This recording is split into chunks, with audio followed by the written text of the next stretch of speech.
시청자 여러분 안녕하십니까? 지금부터 저녁견의 안보정로를 시작하겠습니다. 자, 이번 시간에는요, 지금 우리 장동혁 대표가 상당히 지금 코너에 몰린 듯한 지금 상황이 되어 있어요.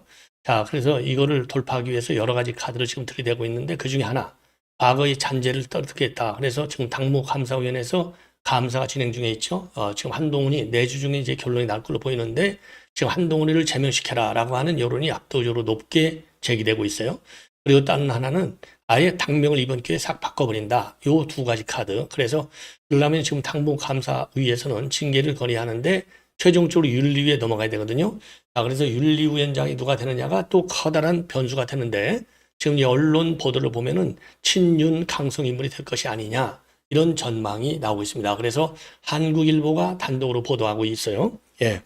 자, 그런데 이제 지금 일부 유튜브에서는 이제 도태우 변호사가 되는 것이 아니냐. 이런 전망치도 나오고 있습니다. 그래서 관련 내용을 말씀드리겠고, 전재수 지금 의원이요. 전재수 장관은 내려놨지만은 의원직은 그대로 가지고 있지 않습니까? 오늘 서대문 경찰청에 지금 서대문구에 있는 경찰청에 출석을 하면서 입장을 내놨습니다. 전면 부인이죠. 전면 부인. 예. 그리고 지금 이제 전재수의 전략을 보면 법조계에서는 이건 뇌물죄 회피 전략이 아니냐. 이런 전망들이 지금 많이 나오고 있어요. 예. 자, 그래서 이 전재수 관련, 그리고 전재수와 관련해서는 주진우 의원이 지금 철저하게 마크를 하고 있죠. 자, 그리고 이철우 지사가 말이죠. 지금 계엄에 대해서 사과하라. 이런 일부 주장에 관해서 그는 선거에 떨어지는 사람들의 얘기자. 그래서 장동혁을 중심으로 해서 똘똘 뭉쳐야 하겠다라는 입장을 내놓고 있습니다. 자, 그리고요. 그리고 지금 이제 이 사설들 보면요. 내란 재판부 이건 우위법이다. 지금이라도 치워라. 그리고 시도 통합 문제에 관해서는 선거 정략적 전략을 배제하고 여야 함께 논의해라. 이런 취지로 지금 사설들이 많이 올라와 있어요. 자, 그리고 윤은기 박사님. 저는 이제 공무원연수원 원장도 아주 훌륭한 활동을 많이 하시는 분이죠. 그래서 이제 이재명의 이 워딩과 관련해서 직격탄을 날리는 그런 칼럼을 쓰고 있습니다. 자, 이러한 주제로 여러분께 말씀을 드리겠는데 우선요, 지금 이제 김종혁 중징계 후폭풍이 거세다. 이렇게 지금 레거시 미디어를 중심으로 해서 제기가 되고 있습니다. 자, 그래서 이건 뭐 후폭풍이 거센 게 아니죠. 그동안에 김종혁에 대해서 제대로 안 한 데 대해서 후폭풍이 큰 거 아니겠습니까? 자, 특히 이 김종혁 중징계 당원권 정지 2년을 했는데 이러다 보니까 이게 이제 단계 사건하고 다 맞물려 있잖아요. 자, 그래서 특히 이호선 위원장이 지금 어제죠. 블로그에다가 정의는 단순히 규정을 맞추는 것이 아니라 악에 대한 분명한 응답이다. 들키면 본전이 되어서는 안 되고 불의에는 하나님만 못한 대가가 따라야 한다. 자, 이게 이제 이 얘기는 한동훈에 대한 중징계를 강하게 시사하고 있는 거 아니겠습니까? 그러다 보니까 한동훈이는 말이죠. 지금 유튜브 방송에 나와서 채널 A, 원하는 게 저를 찍어내고 싶은 거라면 그렇게 하면 된다. 제가 대표로 할 때 대통령 부부를 많이 공격하니까 당내에서 원색적 욕설 수준으로 저를 굉장히 많이 공격했지만 그때는 제가 어떤 조치를 한 게 있느냐. 비판은 자유민주주의가 돌아가는 기본 원리다.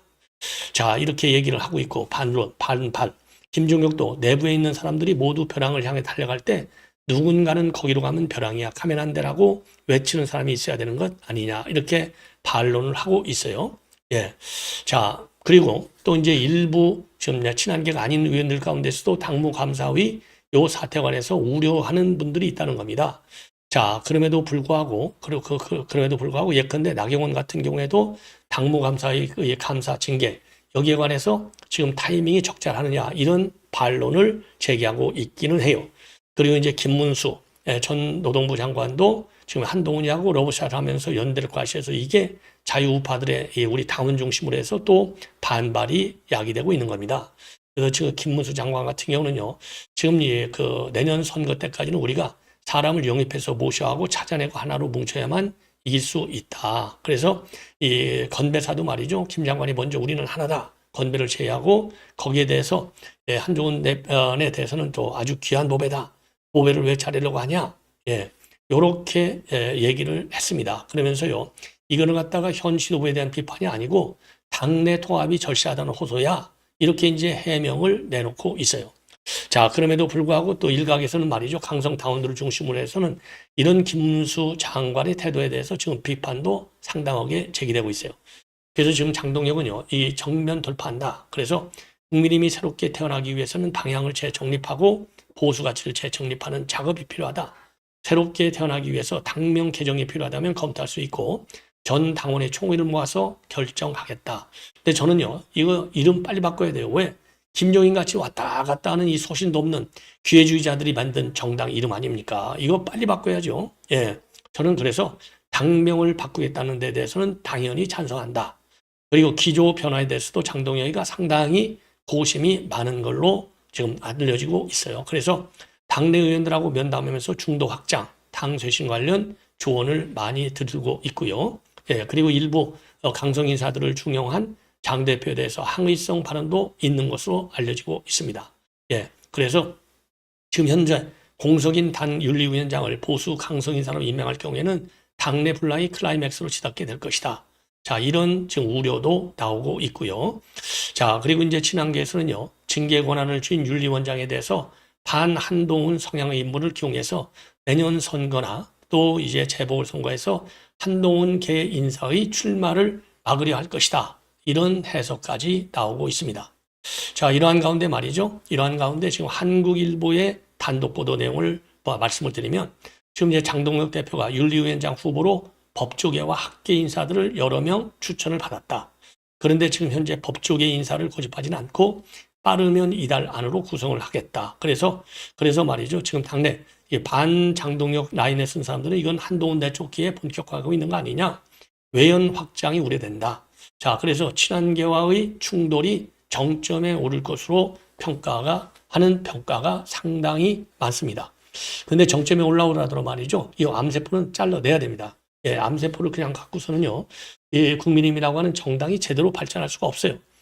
그냥 옥동자도 할 때도 고통이 따른다는 거 아니겠습니까? 예. 자, 그래서 말이죠. 지금 이제 장동혁의 대표의 경우에는 당내 반발이 있지만은 지금 이제 당 게시판 사건 그냥 넘어갈 수 없다. 요거를 분명히 얘기하고 있습니다. 경기 고양에서 연탄 배달 봉사를 한 뒤에 기자들한테 해당 행위하는 분들에 대해서는 엄정한 조치를 취하고 당이 하나로 뭉쳐서 싸우는 게 훨씬 중요하다. 이게 당무감사의 조사가 당 화합을 해치거나 외연 확장에 방해된다는 주장에 저는 동의하기가 어렵다. 이렇게 입장을 내놓고 있습니다. 자, 징계를 빨리 해야죠. 암세포는 빨리 잘라내야 돼요. 저도 뭐 같은 생각입니다. 자, 그래서 법조계와 학계 인사 여러 명을 추천을 받았는데 윤리가 장기간 공석이 있기 때문에 조속히 구성할 계획이고 그렇다고 해서 법조계 인사만 고집하지는 않고 연말 안에 마무리하겠다. 조조익선이죠. 빠를수록 저는 좋다고 봅니다. 그래서 지금 당내에서는 장 대표가 강성 친윤계 인사를 윤리위원장으로 낙점할 가능성이 크다. 예, 그래서 윤리위원회는요, 당 대표가 최고위원회 의결을 거쳐서 9명 이내로 구성하도록 되어 있지만은 현 지도부 구성상 사실상 당 대표가 전권을 행사하는 것으로 보는 거죠. 이전에 여상원 변호사가 이제 지금 당무 윤리위원장을 했죠. 윤리위원장.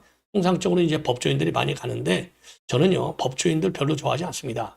그야말로 윤리위원회가 법률적 지식을 판단으로 하지만 전체적인 정무적 판단 능력이 뛰어난 인사가 저는 훨씬 잘할 수 있다.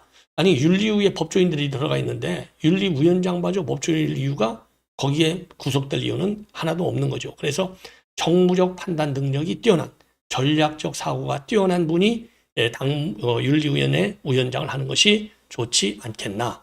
이렇게 생각이 듭니다. 자, 그래서 지금 이제 이 당 윤리위원장이 과연 누가 되느냐? 요게 이제 초미의 관심사가 되는 겁니다. 자, 그리고 말이죠. 요 강성 인사가 됐든 누가 됐든 간에 처분은 아주 강경한 조치가 따라야 되겠다. 왜? 죄가가 그만큼 크니까. 이게 저의 소신입니다. 자, 이번에는요, 이철우 경북지사의 일갈이 되겠습니다. 한마디로 얘기해서 지금 그 사과를 요구하는 사람들 목소리, 그것은 선거에서 매일 떨어지는 사람들이 하는 이야기다. 그래서 장동혁 대표를 중심으로 해서 똘똘 뭉쳐 나가자.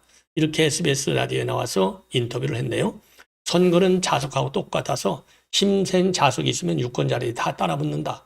중도는 없고 충돌하는 것은 양쪽이 다 힘이 없어 보이니까 여기 지지도 못하고 저기 지지도 못하는 것이다. 저하고 생각이 똑같네요.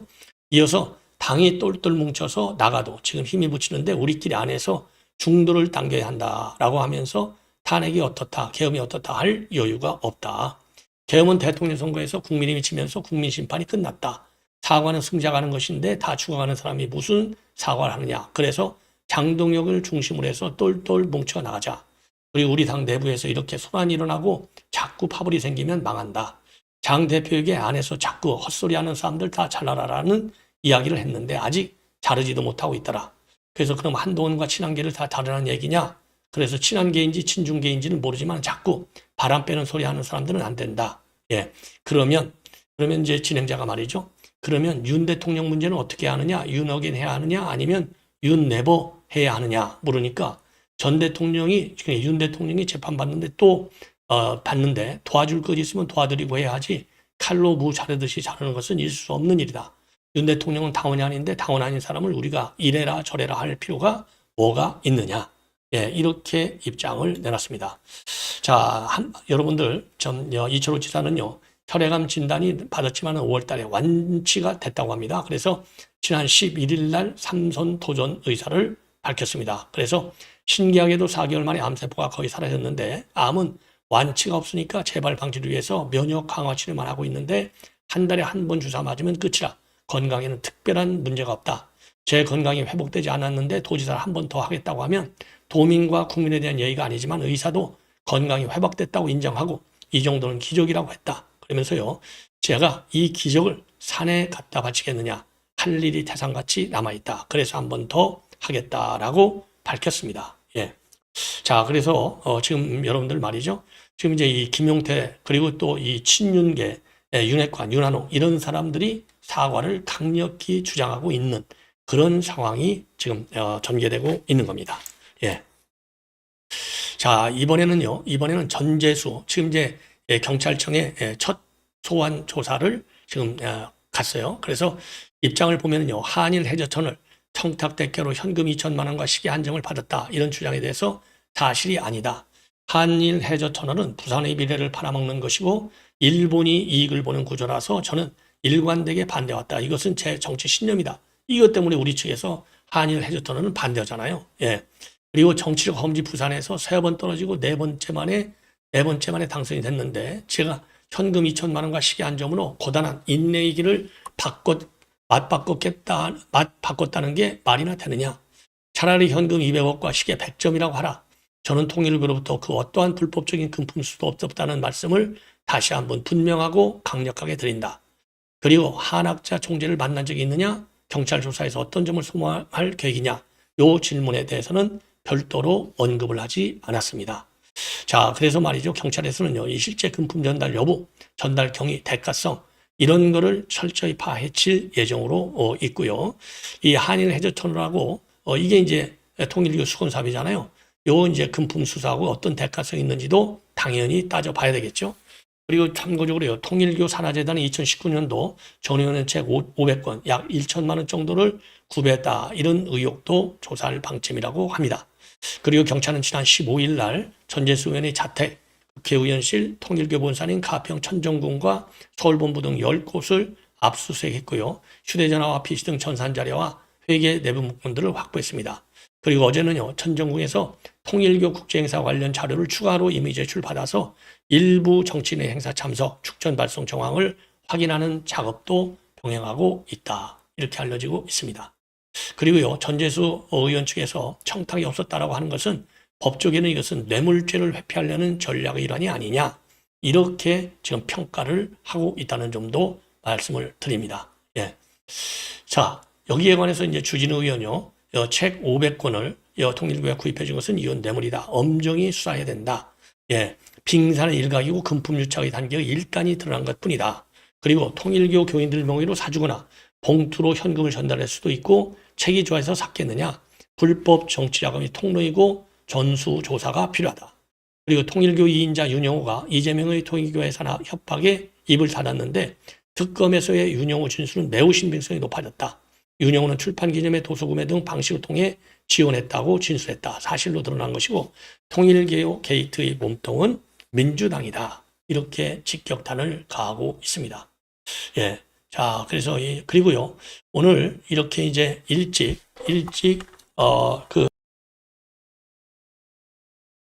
소환 조사가 이렇게 빠른 것도요. 추진우 의원은 이거를 갖다가 상당히 면피성으로 지금 보고 있습니다. 면피성. 예. 그래서 이 얘기는 지금 수사 의지가 아예 없다는 뜻이다. 예, 그래서 8일 만에 경찰이 전재수를 조사해서 진실 규명할 방법이 있나? 경찰은 처음부터 윤영호 조사한다고 동네방네 광고했는데 증거 치우라고 알려준 것이다. 압수수색은 보여주기 용일 뿐 사건을 무마한 민중기 틈의 휴대전화도 확보하지 않고 있다. 이건 뭐 공수처로 넘겼죠. 그래서 이거 핑퐁한 것이다. 이렇게 비판도 나오고 있어요. 전재수 사무실 압수수색은 늦장을 피워서 2시간 넘게 문서 파쇄기가 들릴 시간을 줬다. 한학자 공개에서 발견된 현금 280억 원의 출처와 용처 모두 오리무 중인데 첫 분은 한학자 조사는 오리발 내밀라고 사인을 준 것이다. 압수수색 후 4일 만에 이루어진 전재수 소환 조사인데 압수물 분석은커녕 포렌식 하기에도 너무 짧은 시간이다. 증거도 확보하지 않고 조사하면 전재수가 과연 자백할까? 면죄부를 주게 하여 수하고 이런 수사는 누구도 납득을 못한다. 이렇게 직격을 지금 알리고 있습니다. 예. 자, 이번에는 여러분들 뭐 아주 유명한 윤은기 지금 박사님을 잘 아실 거예요. 이 협업과 관련해서 굉장히 많은 아주 인기 스타 강사 중에 한 분인데 요 윤은기 박사님이 말이죠. 이 브레이킹 뉴스에 칼럼을 실었어요. 대통령의 언어, 말은 은이고 침묵은 금이다. 이런 얘기를 했습니다. 그래서 말은 금이고 침묵은 금이다. Speech is silver, silence is golden. 수천 년 동안 전해지고 있는 고대 그리스의 격언인데 지혜로운 정치인이 되려면 말을 신중히 하고 경청을 하는 뜻이다. 이 격언에서 침묵은 단순히 말을 하지 않는 것을 의미하지 않고 그것은 자기 성찰의 시간이며 타인을 존중하는 태도이자 더 큰 힘을 전하는 지혜의 소통 방식이다. 동양에서 말하는 남아이런 충천금 또한 단지 남자의 처신을 뜻하는 게 아니라 군자는 말을 신중히 하고 언행이 일치해야 한다는 의미다. 말을 많이 하는 사람은 자신이 소통을 잘하는 사람으로 착각한다. 박식하고 소신 있다고 스스로 믿는다. 그러나 말을 많이 하면 그만큼 의문도 많아지고 의심도 커진다. 깊이 생각하지도 않고 말을 많이 하면 사달이 나기 쉽다. 특히 임기응변으로 둘러대면 그 순간의 상황은 헤쳐나가지만 결국 자승자박을 하게 된다. 오늘날 정치인의 모든 발언은 기록으로 남는다. 망각의 강으로 흘러보낼 수 있는 수사가 아니다. 말 바꾸기는 대중의 기억 속에 쌓이고 언제든 국민은 이를 검색하여 대조할 수 있다.